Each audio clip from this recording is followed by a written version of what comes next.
जय श्रीमन नारायण। राधे राधे। तो जैसे कि रउरा लोग जाना तानी जा 2023 के तो समाप्त हो गई, 2024 आ गइल बा। तो ऐसे रउरा लोग ऐसन 2024 में कोनो भी सब नया वर्ष उहे बड़ुए जौना खातिर लोग अपन कार्य बढ़िया ढंग से करी, तबे उ नया वर्ष उनकर एगो स्टार्ट हुई। ना तो ऐसे कगो नया वर्ष आई और कगो नया वर्ष चल जाई। काहे कि जे दूसरा के प्रति जौन भी नया वर्ष मनावे के चक्कर में जौन भी कार्य करी, दूसरा जीव के हत्या करे खातिर, दूसरा जंतु के हत्या करी, दूसरा के क्षति पहुंचावे खातिर, तो ये उनकरा खातिर नया वर्ष नहीं खे, ये उनकरा खातिर और एगो काल के वर्ष और उनकरा खातिर एगो क्षति के वर्ष बा। तो नया वर्ष वैसे ही रउरा लोग मनाई जा जैसे कि वो से रउरा लोग के भगवत के प्राप्ति होके, रउरा लोग के आत्म संतुष्टि होके कि दूसरा के भले मदद कर दी, दूसरा के रक्षा कर दी, दूसरा के जौन भी रउरा कार्य करी, अगर रउरा लागत है कि दूसरा के मदद कर सकता नहीं, ये ठंडी बा केहू के दूगो चारा डाल देनी, दूगो अन्न दे देनी, वस्त्र दे देनी, जो एकरा भी जरूरत लगे उहे रउरा खातिर नया वर्ष नया साल बड़ुए। और ना तो ये कुछ नया साल नहीं खे, ये कई गो नया साल आई और कई गो आगे गुजर जाई। तो ऐसे चली भगवान कहत रहन यस्मा चक्रो मरिति हर्म छादारपि चुतम अतो ईशम लोके वेद च प्रथित पुरुषोत्तम। यानी चूंकि मैं क्षर तथा अक्षर दोनों के जानने वाला हूँ, ऐसे दोनों के उहे जानने वाला हूँ, क्षर हो के तब और अक्षर हो के तब। और चूंकि मैं श्रेष्ठ हूँ, ऐसे जब भगवान के श्रेष्ठ मान ली और भगवान के सबसे श्रेष्ठ, न तो आज के जमाना में लोग ऐसा बढ़ुए अपने आप के श्रेष्ठ माने के चक्कर में कुछ उनकर आगे माने अंधा हो गइल। जिसना नेत्र रहते हुए अंधा हो जाला, वैसे ही नेत्र रहते अंधा हो गइल बा। और अतः मैं इस जगत में वेदों तथा परम पुरुष के रूप में विख्यात हूँ।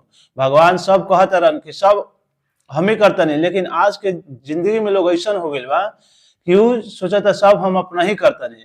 आगे भी भगवान कहता रहन अर्जुन से यो मामेव मसुधो जानति पुरुषोत्तम सर्व सर्व विजयति मम सर्वभावने भारत। यानी जो कोई भी संशय रहित भी, जे संशय में भी भगवान के जानने वाला भगवान ओकरो के रक्षा करलन। ऐसे अब समझ जे अगर भगवान के दिव्य पूर्ण रूप से भक्ति में लग जाए ओकरा खातिर भगवान का करलन। क्योंकि अगर कोई संशय रहित, देखिए जो कोई मुझे संशय रहित होकर पुरुषोत्तम भगवान के रूप में जानता है वह सब कुछ जानने वाला है। अगर जे भगवान के जानी गई वो सब कुछ जानने वाला हो जाएगा। अतः हे भरत पुत्र वह व्यक्ति में पूर्ण भक्ति में रत हो जाता है। और जे भगवान के जान ली वो भगवान के पूर्ण भक्ति में रत हो जाए। वैसे ही भगवान आगे भी कहता रहन इति गृहतम शास्त्रमेद मुक्तम माया नघ एत बद बुद्धा बुद्धिमान सया कृत तकृत च भारत। यानी हे अनहग, मतलब भगवान को यह स्पष्ट किया गया है कि भगवान सारे वस्त्रों का शास्त्र है, शास्त्रों का शास्त्र है। यानी यह वैदिक शास्त्रों का सर्वश्रेष्ठ गुप्त अंश है। जे जान ली भगवान के कहे कि ई ऐसन कलियुग बा, यह मृत्यु लोक ही कलियुग ऐसन हो गइल बा कि आज के समय में लोग भगवान के जाने से भी कतराता कि भगवान का हो। वो अपना इंद्र विषय और इंद्र तृप्ति खातिर कार्य करते करते जिंदगी समाप्त हो जाता, लेकिन तब पर भी वो भगवान के नहीं समझ पावत। और जेकरा के भगवान ही प्रकट कैलन, जेकरा के भगवान ही चलावत रहन, जेकरा के भगवान ही रक्षा करता रह, वो भी नहीं सोचत कि भगवान का होन।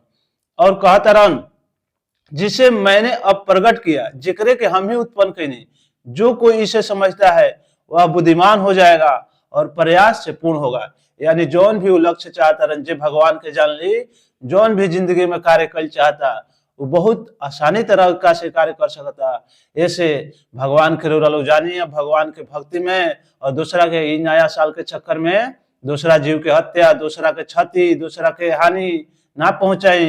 ये भगवान खातिर कार्य करी और दूसरा के मदद कर दी, दूसरा के रक्षा कर दी, दूसरा के कुछ जौन भी रउरा लागे कि हमरा मदद कर सकता नहीं तब वो कर सकता नहीं, और नहीं कर सकत तो उसे कोनो दिक्कत नहीं है। अपन बढ़िया से कार्य करते हुए जिंदगी व्यतीत करे के बाद न तो ऐसा कई गो नया साल आई और कई गो नया साल चल जाई। जय श्रीमन नारायण। राधे राधे।